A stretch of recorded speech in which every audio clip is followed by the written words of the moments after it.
आज यूपी में नेताओं ने प्रचार में पूरी ताकत झोंक दी। सीएम अखिलेश यादव और बीएसपी अध्यक्ष मायावती ने अलग अलग जगहों पर रैलियां की और विरोधियों पर जोरदार हमले बोले। वहीं विरोधियों को घेरने में बीजेपी भी पीछे नहीं रही।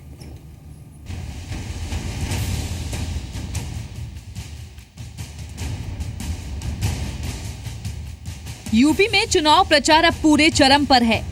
पहले चरण के मतदान के बाद अब सभी दलों का फोकस दूसरे चरण पर है। दूसरे चरण के लिए सभी दलों ने अपनी पूरी ताकत झोंक दी है। सीएम अखिलेश यादव ने रविवार को संभल में एक चुनावी रैली की। संभल में रैली को संबोधित करते हुए अखिलेश ने एक बार फिर नोटबंदी के बहाने पीएम मोदी पर निशाना साधा। अखिलेश ने कहा कि कम से कम पीएम को जनता से पूछकर नोट छपवाने चाहिए। अखिलेश ने 2000 के नोट को चूरन जैसे नोट वाला बताया। जो अच्छे दिन की बात कर रहे थे, जिन्होंने कहा कि हम अच्छे दिन लेकर के आएंगे, हमें और आपको सबको बैंकों की लाइन में खड़ा कर दिया। कोई बचा जो लाइन में नहीं खड़ा हुआ? सब लाइन में खड़े हो गए। और जो पैसा था 500 1000 रुपया, हम समझते संभल वालों का भी नहीं बचा होगा, पुराना वाला तो सब जमा हो गया। और उन्होंने कहा कि जब सरकार बनेगी, काला धन आएगा तो हम 15 लाख रुपए उनके अकाउंटों में पहुंचा देंगे गरीबों के। अभी तो 15,000 भी नहीं पहुंचा।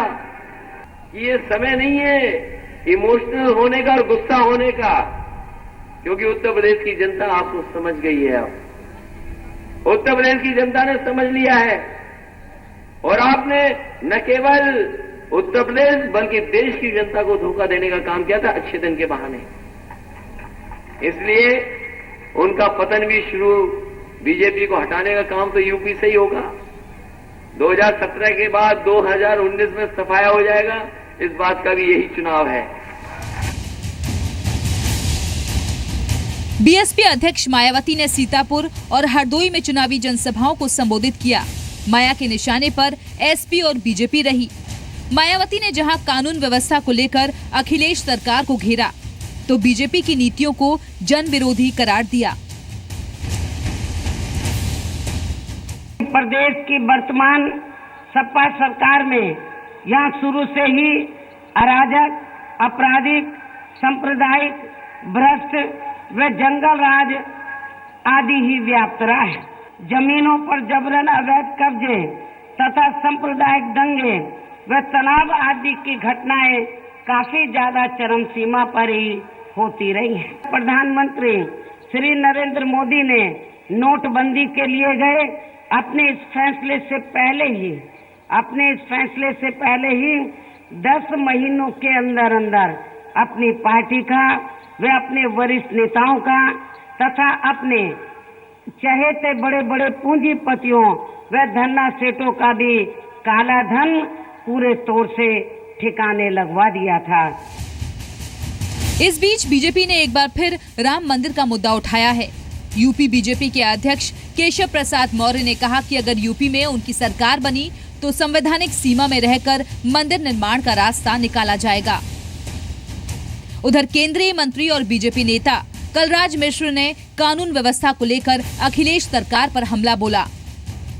यूपी में जब हमारी सरकार बनेगी तो संवैधानिक सीमा में रह करके हमारी सरकार राम मंदिर निर्माण के मार्ग की बाधाओं को हटाने के लिए सहयोग करने का काम करेगी।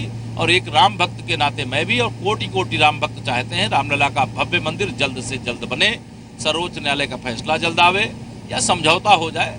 हम लोग इस आशा से, इस विश्वास से, और भाजपा सदैव रामलला की जन्मभूमि पर भव्य मंदिर निर्माण किए जाने के पक्ष में खड़ी थी, खड़ी है और खड़ी रहेगी। बार बार जो बोल रहे हैं कि काम बोलता है, लेकिन उनका क्रियाकलाप, उनका कारनामा कैसा है, इसका लोगों ने सहज रूप से अनुभव किया है। उत्तर प्रदेश के एक मंत्री हमारे देवरिया कुशीनगर जिले में एक पत्रकार को धमकाया उन्होंने, अगर तुम ज्यादा इधर उधर छापोगे तो तुम्हें समझ लिया जाएगा। अभी हाटा क्षेत्र के अंदर, और इधर नहीं तो ग्राम प्रधानों को भी धमकी दे रहे हैं कि बाद में तुम्हें देख लिया जाएगा।